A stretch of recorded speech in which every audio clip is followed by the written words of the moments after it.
स्वागत है आप लोग के अपने channel study with Rakesh sir पर। तो आज के इस वीडियो में मैं आप लोग के लिए लेकर आया हूँ कक्षा 10वीं हिंदी के बहुत ही महत्वपूर्ण बहुविकल्पीय प्रश्न। तो इस वीडियो को ध्यान से देखिएगा। जैसा कि आप लोग को मालूम है कि 22 फरवरी को जो है आप लोग का हिंदी का पेपर होने वाला है, और यदि आप इस वीडियो को अंत तक देख ले रहे हैं तो जो भी आपके 20 बहुविकल्पीय प्रश्न बनेंगे पेपर में, तो सोच लीजिए कि लगभग सेम टू सेम जो है बहुत इंपॉर्टेंट प्रश्नों की जो एक सीरीज है मैं लेकर आया हूँ आप लोग के लिए।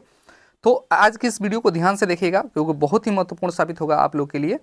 देखिए, इसमें 30 प्रश्नों की मैं श्रृंखला लेकर आया हूं आप लोग के लिए, और ये मोस्ट इंपॉर्टेंट प्रश्न है, ठीक है ना।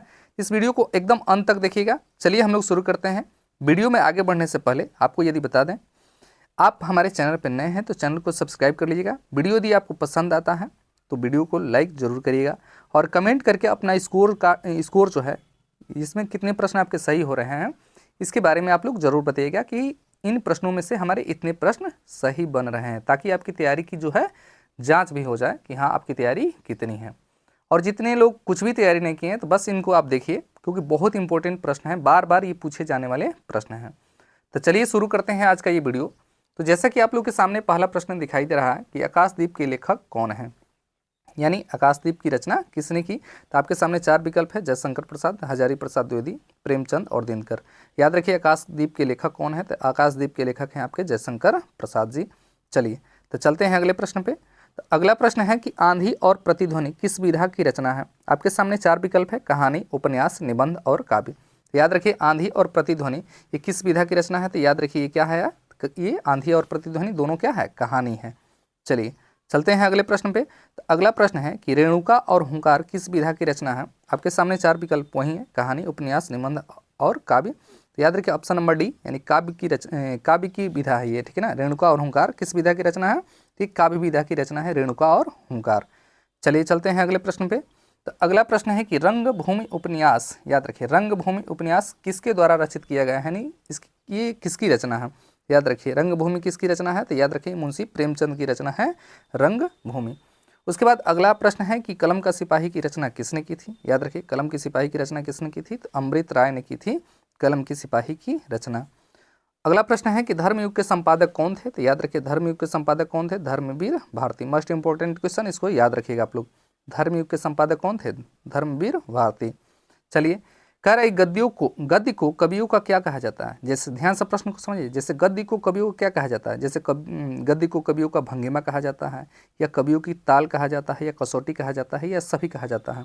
याद रखिए गद्य को क्या कहा जाता है, तो गद्य को जो है कवियों का, ये याद रखिए कसौटी कहा जाता है। गद्य को कवियों का क्या कहा जाता है, तो ये गद्य को कवियों का कसौटी कहा जाता है। चलिए चलते हैं अगले प्रश्न पे। तो अगला प्रश्न है कि सूरज का सातवां घोड़ा किस विधा की रचना है। याद रखिए यानी सूरज का सातवां घोड़ा क्या है, उपन्यास है कि नाटक है कि आत्मकथा है कि आपका काव्य है। याद रखिए सूरज का जो सातवां घोड़ा है वो एक प्रकार का एक उपन्यास है। याद रखिए सूरज का सातवां घोड़ा क्या है, तो एक उपन्यास है। चलिए चलते हैं अगले प्रश्न पे। तो अगला प्रश्न है कि शुक्ल युग की समयावधि क्या है। तो याद रखिए ऑप्शन नंबर बी, यानी 1919 से लेकर के और 1938 तक। याद रखिए ऑप्शन जो है ये, चलिए ये प्रश्न इधर हो गया, चलिए ध्यान दीजिए। तो शुक्ल युग की समय अवधि क्या है, तो शुक्ल युग की समय अवधि है 1919 से 1938। याद रखिए ये याद रखिएगा, मस्ट इंपोर्टेंट क्वेश्चन है। शुक्ल युग की समय अवधि है 1919 से 1938। चलिए उसके बाद अगले प्रश्न पे चलते हैं। तो अगला प्रश्न है कि झूठा सच किस विधा की रचना है। याद रखिए झूठा सच जो है ये क्या है, तो ये है आपका एक उपन्यास। झूठा सच क्या है, तो झूठा सच एक प्रकार का एक उपन्यास है। चलिए चलते हैं अगले प्रश्न पे। अगला प्रश्न है कि भारत दुर्दशा किस विधा की रचना है। याद रखिए भारत दुर्दशा किस विधा की रचना है, जीवनी है या आत्मकथा है या रेखा चित्र है या एकांकी है। तो भारत दुर्दशा जो है वो क्या है, एक एकांकी है। भारत दुर्दशा क्या है, तो ये है एकांकी। उसके बाद है कि सेवा सदन उपन्यास के लेखक कौन है। याद रखिए सेवा सदन उपन्यास के लेखक, मस्ट इंपॉर्टेंट और बहुत ही आसान प्रश्न है आपके, मुंशी प्रेमचंद जो है सेवा सदन उपन्यास के क्या है, लेखक हैं। चलिए चलते हैं अगले प्रश्न पे। तो अगला प्रश्न है पंचांग दर्शन के रचनाकार कौन है। याद रखिए मथुरानाथ शुक्ल। याद रखिए पंचांग दर्शन के रचनाकार कौन है, तो ये है आपके मथुरानाथ शुक्ल। चलिए चलते हैं अगले प्रश्न पे। तो अगला प्रश्न है पंडित प्रताप नारायण मिश्र लेखक हैं किस युग के हैं। याद रखिए भारतेंदु युग के लेखक हैं। याद रखिए बस ये मैंने बहुत महत्वपूर्ण प्रश्न है, ये युग से भी प्रश्न बनते हैं। तो पंडित प्रताप नारायण मिश्र जो हैं ये किस युग के लेखक हैं, तो ये हैं आपके भारतेंदु युग के। चलिए आगे चलते हैं।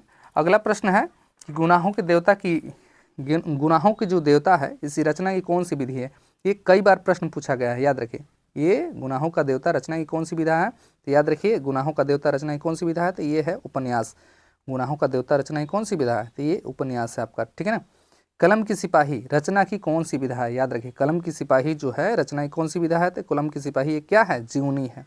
याद रखिए ऑप्शन नंबर ए जो होगा हम लोग का राइट उत्तर होगा। कलम की सिपाही क्या है, तो कलम की सिपाही जो है एक जीवनी है। चलिए चलते हैं। हंस पत्रिका के संपादक थे, याद रखिए हंस पत्रिका के संपादक कौन थे। आपके सामने 4 विकल्प हैं, प्रेमचंद, जयशंकर प्रसाद, निराला जी और महादेवी वर्मा। याद रखिए हंस पत्रिका के संपादक कौन थे, याद रखिए ये थे मुंशी प्रेमचंद।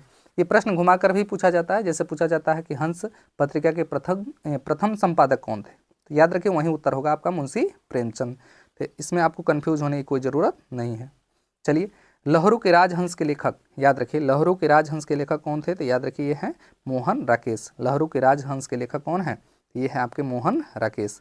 मैला आंचल के रचनाकार, याद रखिए तो मैला आंचल मोस्ट इंपोर्टेंट प्रश्न, फणेश्वर नाथ रेणु जो है मैला आंचल के रचनाकार हैं। चलिए, शुक्ल युग के प्रसिद्ध उपन्यासकार का नाम बताइए। शुक्ल युग के प्रसिद्ध उपन्यासकार का नाम याद रखिए ये है भगवती चरण वर्मा। याद रखिए शुक्ल युग के प्रसिद्ध उपन्यासकार हैं भगवती चरण वर्मा। ऑप्शन नंबर सी जो होगा आपका राइट उत्तर हो जाएगा। चलिए अगले प्रश्न पे चलते हैं। कह रहा कि रीतकाल के वीर रस के लिए प्रसिद्ध कवि हैं। याद रखिए रीतकाल के वीर रस के लिए प्रसिद्ध कवि किसको कहा जाता है, तो ये माना जाता है भूषण को। याद रखिए ऑप्शन नंबर बी जो होगा हम लोग का राइट उत्तर हो जाएगा। रीतकाल के वीर रस के प्रसिद्ध कवि हैं भूषण। चलिए उसके बाद अगले प्रश्न पर चलते हैं। कह रहा है कि जायसी का पद्मावत किस भाषा में लिखा गया है। मोस्ट इंपोर्टेंट प्रश्न, ये लिखा गया है आपका अवधि में। जायसी का जो पद्मावत है वो किस भाषा में लिखा गया है, तो ये लिखा गया है आपका अवधि में। अगले प्रश्न पर चलते हैं। कह रहा है कि तार सप्तक के संपादक, याद रखिए तार सप्तक के संपादक कौन है, तो ये हैं अज्ञेय जी। कमेंट बॉक्स में आप लोग अज्ञेय जी का पूरा नाम बताइए, अज्ञेय जी का पूरा नाम क्या है। चलिए चलते हैं। कामायनी महाकाव्य के रचयिता कौन थे, याद रखिए कामायनी महाकाव्य के रचयिता कौन है, याद रखिए जयशंकर प्रसाद जी जो हैं कामायनी महाकाव्य के रचयिता हैं। अगला प्रश्न है कि अनामिका, याद रखिए अनामिका के रचयिता कौन है, तो याद रखिए ये हैं आप लोग को मालूम है निराला जी, सूर्यकांत त्रिपाठी निराला जी कहा जाता है इनको। चलिए अगला प्रश्न, निम्न में से प्रयोगवादी कवि कौन है। याद रखिए निम्न में से प्रयोगवादी कवि कौन है, तो ये हैं अज्ञेय जी। याद रखिए निराला, महादेवी वर्मा और श्याम नारायण पांडे में प्रयोगवादी कवि कौन है, तो ये हैं आपके अज्ञेय जी। चलिए अगले प्रश्न पर चलते हैं। रीतिबद्ध काव्य के कवि कौन माने जाते हैं। याद रखिए रीतिबद्ध काव्य के कवि कौन हैं, आप लोग के सामने 4 विकल्प हैं, भिखारी दास, माखनलाल चतुर्वेदी और ठाकुर। याद रखिए रीतिबद्ध काव्य के कवि माने जाते हैं भिखारी दास, यानी ऑप्शन नंबर जो बी होगा हम लोग का राइट उत्तर होगा ऑप्शन नंबर बी। चलिए वीडियो यदि आप यहाँ तक देखते हुए आगे हैं तो प्लीज़ आपसे रिक्वेस्ट है कि आप 3 काम कर दीजिए, क्योंकि आपके लिए बहुत मेहनत किया जा रहा है। एक तो वीडियो को लाइक कर दीजिए, दूसरा आप कमेंट करिए, तीसरा इसे शेयर कीजिए, ठीक है ना। इतना काम कर दीजिए। अगर जो चैनल को सब्सक्राइब कर लिए हैं तो, नहीं किए हैं तो सबसे पहले तो सब्सक्राइब कर लीजिए, उसके बाद ये तीनों काम करिएगा, ठीक है ना। चलिए चलते हैं अगले प्रश्न पे।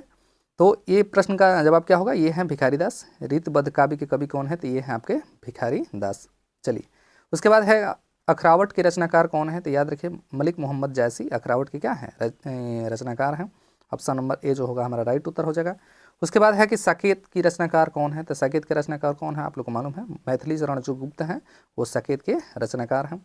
उसके बाद कह रहा है कि तार सप्तक का प्रकाशन वर्ष क्या है, तो तार सप्तक का प्रकाशन वर्ष देखिए यहाँ पे एक ही जो विकल्प है 2 बार टाइप हो गया 1900। याद रखिए 1943 जो है इसका राइट उत्तर होगा ऑप्शन नंबर, इसमें कोई भी बना सकते हैं, 1943 जो होगा आपका राइट उत्तर हो जाएगा। तार सप्तक के संपादन जो हुआ था 1943 ईस्वी में हुआ था, ठीक है ना। तो इस वीडियो में ये प्रश्न है आपके 30। आप कमेंट करके बताइए कि इन 30 प्रश्नों में आपके कितने प्रश्न सही हो रहे हैं। अगर जो भी इसमें से प्रश्न आपको नहीं आ रहा है तो इनको नोट डाउन कीजिए, स्क्रीनशॉट लीजिए और इसको दोहरा लीजिए, क्योंकि मोस्ट इंपॉर्टेंट प्रश्न है और मुझको उम्मीद है इसमें से बहुत ज़्यादा प्रश्न जो है आपके पेपर में बनने वाले हैं, ठीक है ना।